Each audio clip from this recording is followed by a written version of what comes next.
तो इसलिए कि उसके पीछे महिलाएं हैं, और महिलाएं जिनके पीछे खड़ी हो जाएं, वो शिव शक्ति जो है ऐसे ही नहीं कह रहा, शक्ति है तो शिव है। तो महिलाओं को अब हमको जगह देना पड़ेगा, उनको बराबरी का हक देना पड़ेगा। और कांग्रेस पार्टी को भी हमें लगता है अभी दिनेश भाई साहब बहुत काम करने की जरूरत है, अभी बहुत महिलावादी कांग्रेस पार्टी भी नहीं है। जी जी, बिल्कुल आपने सही कहा, और चीजें बदलेंगी, जरूर बदलेंगी। और हमारे सूत्र बता रहे हैं, जो मैंने बात की, कर्नाटक में शायद दूसरे चक्र में महिलाएं मंत्रिमंडल में शामिल की जाएंगी। अब कितनी आएंगी पता नहीं, एक आएंगी, दो आएंगी, इतनी आएंगी, लेकिन ले लेंगे, क्योंकि अभी उन्होंने लिंगायत, वोकालिंग, मुस्लिम, क्रिश्चियन, दलित, आदिवासी सभी को शामिल किया, कोई वर्ग छोड़ा नहीं है। तो पर मैंने अपने प्रोग्राम में कहा, आज ही सुबह प्रोग्राम आया था 8:30 बजे, कि उसमें महिला की कमी है, मंत्रिमंडल में महिलाएं नहीं है। तो मैं धनंजय बाबू आपको याद कर रहा था, और आपको याद करते ही मैंने उसमें ये वक्तव्य भी दिया कि महिलाओं का होना जरूरी था। जहां 8 लोग लिए, एक महिला और लेनी चाहिए थी, ताकि एक रिप्रेजेंटेटिव तो होना चाहिए था वहां पर। बिलाल साहब, आपके पास आता हूं मैं। जो बात धनंजय साहब ने कही है वो बिल्कुल उचित है, और उसी बात को मैं आगे बढ़ाऊंगा। लेकिन अब तो हरियाणा से दीपेंद्र हुड्डा साहब ने भी कुछ गारंटीज की बात करनी शुरू कर दी है। वहां पर कुछ 300 यूनिट फ्री बिजली की बात है, ओल्ड पेंशन स्कीम की बात है, महिलाओं को पैसा देने की बात है, बसों में फ्री सुविधा की बात है। This fever is catching up sir. यानी कि जो मोदी जी खुद बांटते हैं वो लाभार्थी वर्ग के लिए, वो वेलफेयरिज्म है, वो जनता के भले के लिए है। लेकिन अगर आप उसको देंगे तो ये रेवड़ियां हैं, लेकिन रेवड़ियां भी मीठी हैं, इसमें कोई शक नहीं, जो मैं पहले कहा था। तो आपका इस पूरी परिप्रेक्ष्य में क्या कहना है कि कांग्रेस की गारंटियां बीजेपी को सर क्लीन बोल्ड कर रही हैं? बिलाल साहब। देखिए वोरा जी, जहां तक कांग्रेस की महिलाओं के प्रति सोच का सवाल है, तो ये बेसिकली हिंदुस्तान के अंदर जब से इक्वल जेंडर का जो तस्वुर आया वेस्ट से, तब से महिलाओं के सम्मान की देश में बात होने लगी।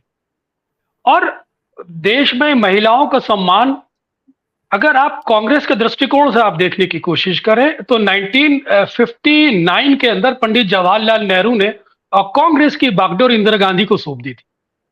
तो वो पहली महिला थी जहां कांग्रेस के दृष्टिकोण से एक सम्मानित व्यक्तित्व के रूप में इंदिरा गांधी ने 1959 में कांग्रेस के बागडोर संभाली, और 24 जनवरी 1966 को इंदिरा गांधी देश की प्रथम प्रधानमंत्री बनी। तो ये वो महिलाओं के प्रति कांग्रेस का दृष्टिकोण रहा। साथ ही साथ अगर आप इस बात को और आगे चलें, तो जब इंदिरा गांधी ने 1971 के अंदर गरीबी हटाओ के नारे पर चुनाव लड़ा, तो यहां से वो दृष्टिकोण शुरू होता है कि आप गरीबों का भला कैसे करें। तो 69 के अंदर इंदिरा गांधी ने 10 पॉइंट प्रोग्राम एजेंडा लागू किया, जिसमें लैंड रिफॉर्म्स भी थे, जिसमें मिडिल क्लास, पुअर क्लास के अपलिफ्टमेंट की बात की गई थी, जिसमें बैंकों का राष्ट्रीयकरण भी था, और ऐसी बहुत सारी सुविधाएं थी। तो 1971 के अंदर इंदिरा गांधी ने गरीबी हटाओ के नारे पर और चुनाव लड़ा, और बहुमत के साथ जीत के आई। इसको आगे और बढ़ाइए, तो जब 1998 के अंदर सोनिया गांधी, राजीव गांधी के देहांत के बाद कांग्रेस के अध्यक्ष बनी, तो उन्होंने 33% कांग्रेस के अंदर महिला आरक्षण की बात करी। तो ये भी महिलाओं के प्रति कांग्रेस के सम्मान की बात थी। साथ ही साथ सोनिया गांधी ने महिला आरक्षण की बात पार्लियामेंट में करी, 33% की। पंचायती राज व्यवस्था में महिलाओं को सम्मान देने की बात करी। तो ये तो वो दृष्टिकोण रहा है कांग्रेस का, जो मैंने आपको बताया। अब रहा फ्री बीज का सवाल, कि आप जन सामाजिक दृष्टिकोण से अगर आप देखें, सामाजिक न्याय के दृष्टिकोण से देखें, या सामाजिक उत्थान के दृष्टिकोण से देखें, तो देश के अंदर जितना भी गरीब बिलो द पॉवर्टी लाइन है, उनको अपलिफ्ट कैसे किया जाए, लोगों को गरीबी की रेखा से कैसे ऊपर उठाया जाए, ये एक दृष्टिकोण भी रहा है। डॉक्टर मनमोहन सिंह की सरकार के अंदर मनरेगा जैसी स्कीम्स लाई गई। डॉक्टर मनमोहन सिंह की सरकार के अंदर कैश सब्सिडी की बात की गई।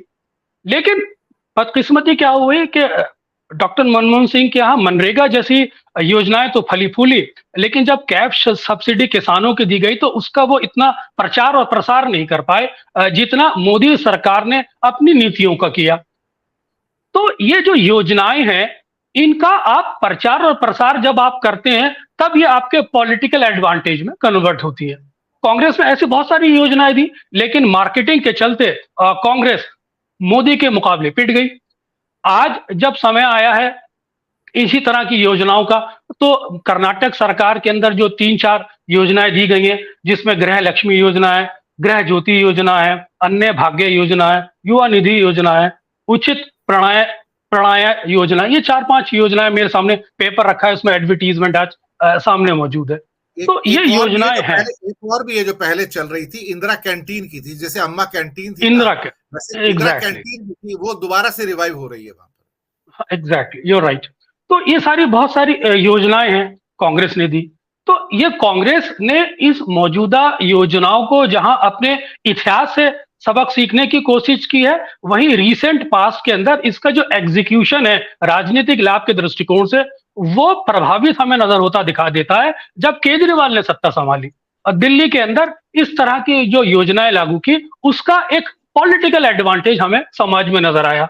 साथ ही साथ प्रधानमंत्री नरेंद्र मोदी ने भी उन योजनाओं को अपनाया, डायरेक्ट कैश सब्सिडी किसानों के खाते में ट्रांसफर की, डायरेक्ट 5 किलो अनाज गरीब बिलो द पॉवर्टी लाइन के लोगों को देना शुरू किया और एक लाभार्थी वर्ग इकट्ठा किया।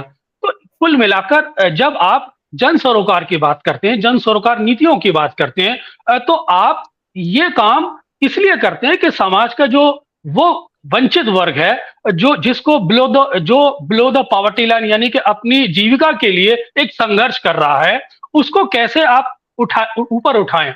इसके पीछे एक दृष्टिकोण ये भी है कि मौजूद ऐसी परिस्थितियां क्यों पैदा हो रही हैं कि जो हमें ये देना पड़ रहा है, क्योंकि देश की जो आर्थिक परिस्थितियां हैं उसके अंदर बेरोजगारी और अर्थव्यवस्था का जो कुचक्र है, उसके चलते मानसिक दबाव है और लोग इससे प्रभावित हुए हैं, जिसके वजह से जो central for monitoring and economy का जो लेटेस्ट डाटा था 2020 और 21 का, उसमें ये बताया गया था कि जो 9 करोड़ लोग मध्यवर्गीय परिवार में थे, उसमें से 3 करोड़ 90 लाख लोग मध्यवर्गीय परिवार से खिसक कर बिलो द पॉवर्टी लाइन चले गए। तो ये वो इकोनॉमिक डिजास्टर्स हुए बीच बीच में हमारी सरकारों से, जिसके चलते हमें इस तरह की योजनाओं को लागू करना पड़ रहा है। हालांकि कहीं ना कहीं इकोनॉमी पे दबाव जरूर बनाती है, लेकिन परसेप्शन के अंदर जब तक आप इकोनॉमिकली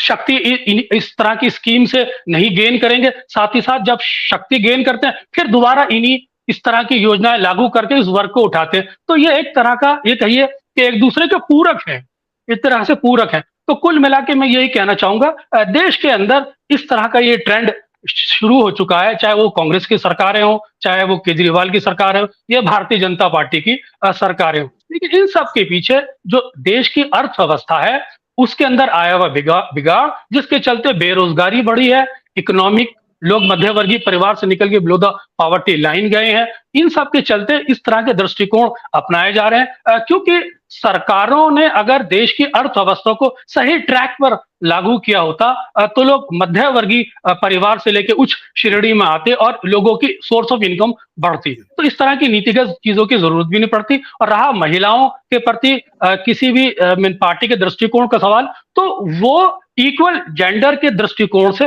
होना जरूरी भी है और सभी